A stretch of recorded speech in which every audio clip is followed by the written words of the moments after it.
Hyvää päivää, arvon kansalaiset. Mä oon Joona ja oikein paljon tervetuloa mun keittiöön. Mä oon tänään ihan todella laiskalla päällä taas ja mä en jaksa tiettäks te alkaa kikkailemaan mitään uutta ja jännää. Joten tänään mä näytän teille, että miten tehdään maailman paras nistipata, tai siis oikeastaan premium nistipata, koska nämä ainekset maksoi jotain yli 10 €, joten ei voida puhua nistipadasta enää. Anyways, raaka-aineet ovat seuraavat. Jauheliha, paprika, valkosipuli, normaali sipuli, mikä toivottavasti tällä kertaa on kunnossa, viimeksi ei oikein ollut. Sitten tämän sopan MVP, raaka-aine, voimakas koskenlaskija ja viimeisenä raajuusto. Sitten aletaan työstää. Ai niin, ja sitten unohtui vielä mainita makaroni, of course. Step number 1.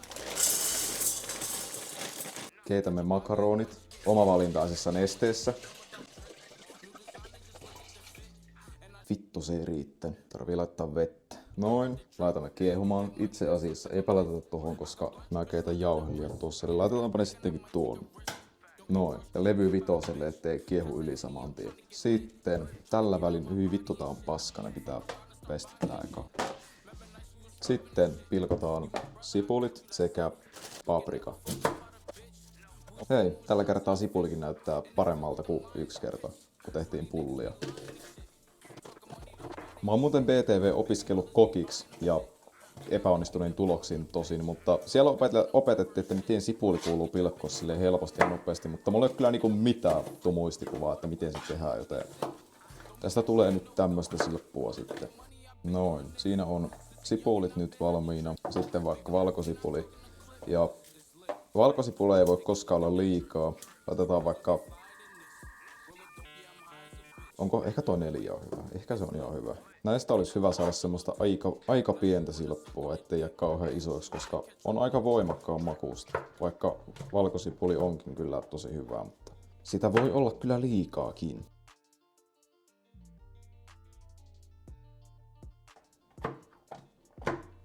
Noin, se alkaa olla aika pientä silppua. Sitten vielä paprika. Joo, laitetaanpa tuo isompi. Noin, pesasin sen tuosta nopeasti. Sitten tästäkin saa aika pientä silppua tehdä. Noin. Laitetaan ne tuohon sivuun. Sitten vielä tämä. Tätä saa laittaa semmoisen aika reilun nökäreen. Ei ihan puolia, mutta semmonen 1/3 on ihan hyvä. About tuommoinen. Loput jääkaappiin. Vielä joku pussi olisi ihan kiva. Sitten tästä voi alkaa nyppimään tämmösiä vähän pienempiä paloja, ihan vaan että sulaa sitten paremmin tuolla jauhelihan seassa. Noin, sitten seuraava steppimme on paistaa jauheliha ja kaikki tuo.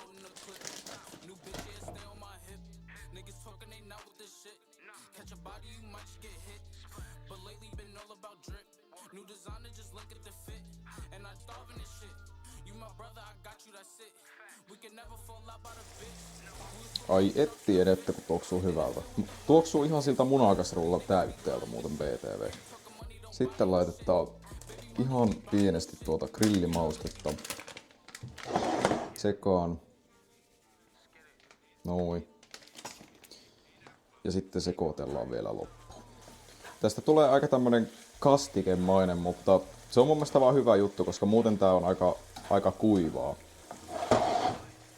Noin, ne alkaa olla valmiita. Sitten tehdään tämmöinen temppu.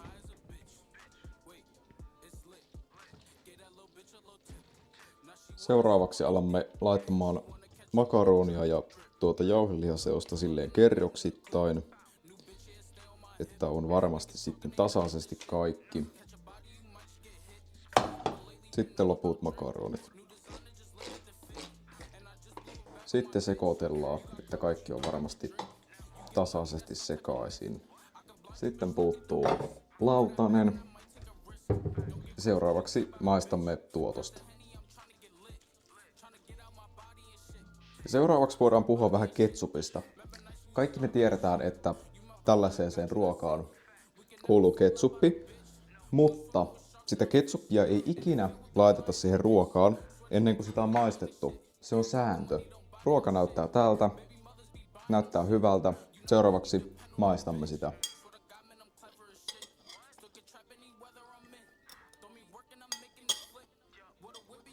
On. Seuraavaksi ketsupilla. Oho, nyt tuli vetistä.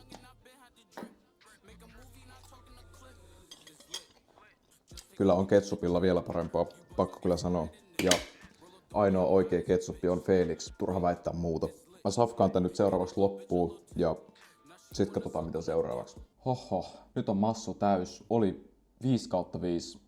Vaatii kyllä tuota ketsuppia. Muuten olisi jäänyt pikkasen mauttomaksi. Mutta ketsupin kanssa 6/5. Mun piti näyttää täältä koneelta yksi juttu, mutta mulla ei toimi netti jostain syystä. Mä en tiedä miksi. Joten eipä nyt sitten näytetäkään. Ja joo, eipä tähän loppuun tälläkään kertaa varmaan ole mitään muuta ihmeellistä. Joten oikein paljon kiitoksia, jos just sä katsoit tämän videon tänne asti. Mulla on kohta 20 tilaajaa, tällä hetkellä 18. Pistä kanava tilauksi, jos siltä tuntuu, niin saadaan 20 täyteen. Ja me nähdään seuraavassa videossa, sit kun sen aika joskus on. Ja siihen asti se olisi moro.